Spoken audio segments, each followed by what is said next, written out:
Hello, Global Studies students. Sorry that I'm not here today, but as I told you yesterday, I am going to be out on Friday of this week.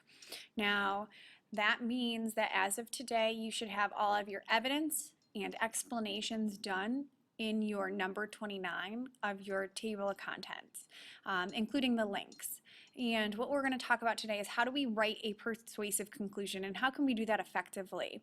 And then once we go through this presentation, you'll be given the opportunity to start working on it.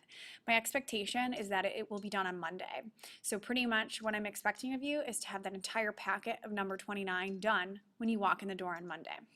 Now what you can choose to do is pull out a piece of paper, make a big number 30 in the top corner, and then add to your table of contents number 30, writing a persuasive conclusion, because these are going to be some notes that we turn back to as the year progresses.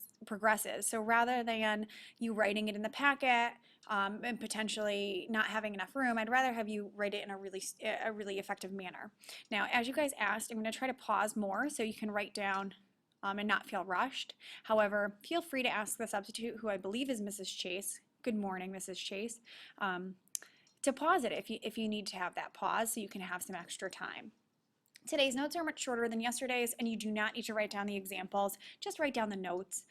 This Prezi will be available on my website via YouTube with the voiceover, or you can just look at the Prezi on your own without the voiceover in the link below it. So help yourself either way if you need to come back to it over the weekend. The intro is on there as well, and as you all know, please email me if you need help. I am available. Just use my Gmail account because your personal email addresses don't always go through to my other emails. So let's get started. How do we write an effective introductory paragraph? What we're going to do is we're going to start by restating your position, claim, or thesis. They're all pretty much the same thing. We just use those words interchangeably in how we describe them. So you're going to start your concluding paragraph by doing that. By reminding your reader what your initial stance was. You do this by restating your position, but don't rewrite it. You want to restate it in a different manner. That way you become more persuasive without being redundant or repetitive. So I'm going to give you guys a moment to just kind of write some of these key points down, and then we're going to take a look at an example of this. I want to remind you that you do not need to write the examples down. They're just for example purpose. So just take a moment and write these notes down. Remember, you can always paraphrase what I'm writing on the board. You can always put it into your own words or abbreviate it. It doesn't have to be word for word what I have.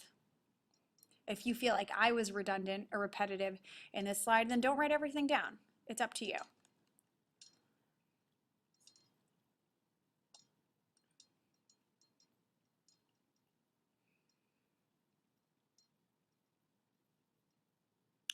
All right, so again, if you need extra time, just ask Mrs. Chase or whoever the substitute is to press pause and then press play when you guys are all ready. So I'm going to keep moving because I am on that time limit and I could go over. However, with our conclusion, we don't really need to. So an example of this is the intro position might look like this, which is similar to what we had written. I didn't have the exact words, so I just kind of went off the top of my head.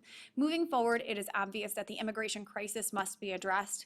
Consequently, and there's a spelling error there, I apologize, Senator, it is imperative that you do everything in your power to support these kids.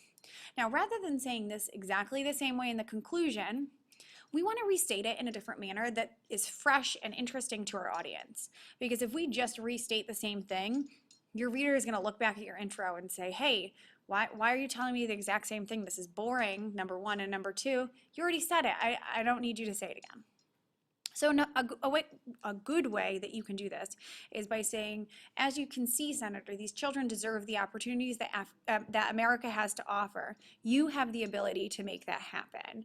So you're taking the intro position in this statement and just rewording it in a different manner. You're still appealing to your audience. You're still addressing them and stating the position that you stated in your intro. The next thing that you want to include in your your conclusion paragraph is a last piece of home run evidence. So what is home run evidence? Because that's kind of a weird term. It's that last piece of evidence that you've yet to use that emphasizes your case. We're going to use it because it helps secure our point of view with the reader. And just in case they hadn't been persuaded yet, this is your last ditch effort to convince them that your side is the side to agree with. Now, you're not just going to throw that in there. You will explain it as well. And we'll take a look at this in just a second. I do want to give you a moment to just write this down. A lot of students don't throw this last piece of home run evidence into their concluding paragraphs. And I feel like that's a big miss. A big missed opportunity for them, especially when we're writing a persuasive essay. Your goal is to persuade your reader. And your goal the entire time is to feel like you are trying to persuade someone who doesn't agree with you. If you don't throw this last piece of evidence into your conclusion, chances are you're missing the opportunity to give them that one last I'm right in your essay. So let's take a look. An example of home run evidence might be this, and I pulled this from from the packets that you guys had. More than 3/4 of minors caught at the border are coming from the poorest, and there's another spelling error. Clearly I was in a rush when I was doing this, and I apologize, and most violent towns in El Salvador, Guatemala, and Honduras. So now I need to explain that. I can't just throw that in there. These children are escaping poverty and violence. It is our duty to support them and ensure that these innocent kids are given a chance at life, liberty, and the pursuit of happiness. So we need to explain the quote that we include, and we also need to spell check and type properly, because clearly I'm having an issue with that today, and I apologize again. Now, the last thing that we're going to include in our conclusion is we need to ask our audience to take action based on the information you presented. So it's all good to persuade someone to agree with your point of view.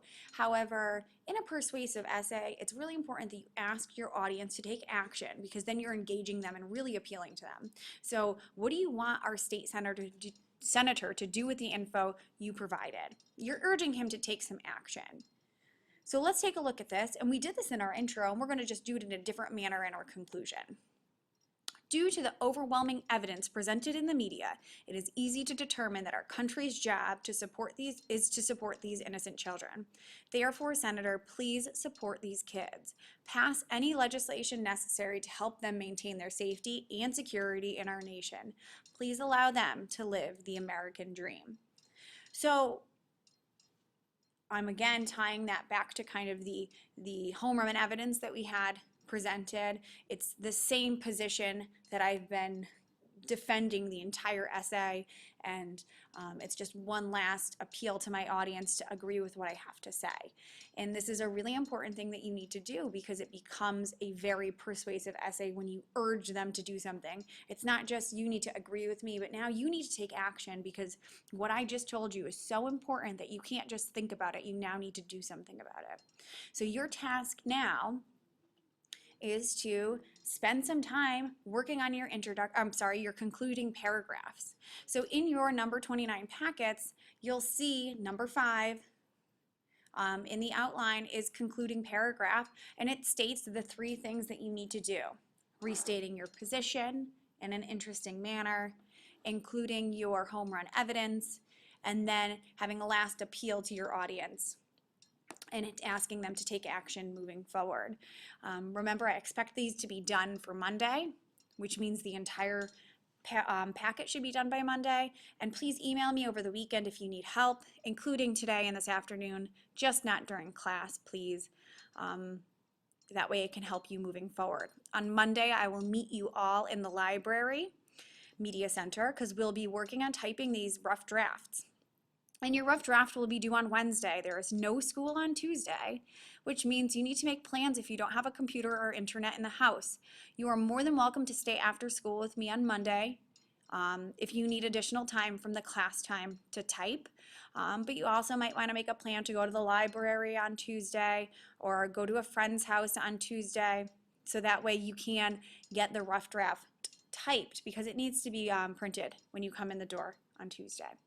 So I hope this was helpful, and please be productive, and remember that if you are not productive, your substitute will make note of it and you will owe me a detention based on poor behavior. So be productive, and I'll see you guys all on Monday.